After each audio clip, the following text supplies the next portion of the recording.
हमारे वृंदावन में स्वामी श्री हरदास जी महाराज, एक बार उनका दर्शन करने के लिए बादशाह अकबर आया। तानसेन ने कहा कि बादशाह बनकर के जाओगे तो हमारे गुरुजी नहीं मिलेंगे, अपना रूप बदल करके चलो।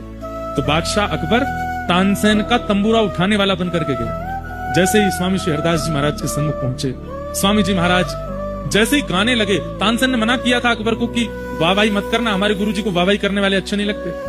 लेकिन अकबर खूब सोच के गया वाहवाही नहीं करूंगा, लेकिन आदत से मजबूर जैसे ही स्वामी जी ने गाना प्रारंभ किया, अकबर के मुख से वाह वाह वाह निकल पड़ी। तुरंत स्वामी श्री हरदास जी ने नेत्र खोलकर, कौन है ये? इसके स्वर से पता लगता है कि कोई मुगल सल्तनत का व्यक्ति है। ए तानसेन, किसको लेके आए हो? महाराज, जहां पना अकबर हैं, हिंदुस्तान के इस वक्त राजा हैं। मैंने इनसे कहा कि राजवेश में जाओगे तो गुरुजी नहीं मिलेंगे, तो तंबूरा उठाने वाले बन के आए। स्वामी जी खूब हंसे, तो चलो संत दर्शन के लिए दीन तो बना। अकबर ने कहा, आप मेरा रूप पहचान ही गए हैं तो आप मुझे थोड़ी आपकी खिदमत करने दीजिए। स्वामी जी बोले, इन सब की हमको आवश्यकता नहीं। बोले, नहीं, अब मैं आया हूं आपके द्वार पर, कुछ तो करूंगा। स्वामी जी बोले, अब तेरी जो इच्छा हो कर ले। अकबर ने अत्यंत मूल्यवान मणियों का एक हार, स्वर्ण में मंडित, जिसका मूल्य उस काल के भारत में कोई आकलन नहीं कर सकता था, ऐसा अमूल्य हार मणियों का निकाल करके स्वामी जी के गले में पहना दिया। स्वामी जी ने पहन लिया।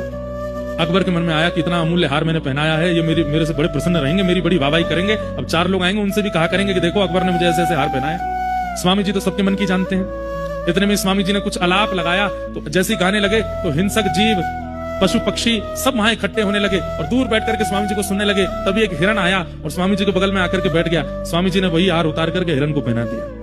अकबर बोला, रुकिए, ये क्या कर रहे हैं? इतने में तो हिरण भाग गया वहां से, हार पहन करके वन में चला गया। अकबर बोला, राम राम, कैसे व्यक्ति हैं? इतना महंगा हार, इतना अमूल्य हार, अरे आपको नहीं चाहिए था तो मुझे ही वापस कर देते, मैं अपनी रानियों को दे देता, किसी और को दे देता।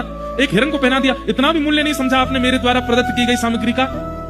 स्वामी जी बोले, बैठ जा, बहुत देर रह गई है तो बोलते बोलते। मन में यूं ही विचार करके आयो कि तेरी प्रशंसा करेंगे हम, रुक जा। फिर कुछ गाया तो जैसा वो हिरण था ऐसे असंख्य हिरण प्रकट हो गए और सब हिरणों के गले में वही हार था जो अकबर ने पहना है। और बोले, सुन देख, सबन के गले में हार है। हाँ, वैसा ही हार है जैसा तैने पहना है। बोला, हाँ, लेकिन शर्त ये। बोले, क्या? अब तू जा, अपनो वारो हार ही लेके चलो जाए, 13 वारो कौन सा ढूंढ ले। अकबर समझ गया, बोले कि ये सामान्य नहीं है भैया।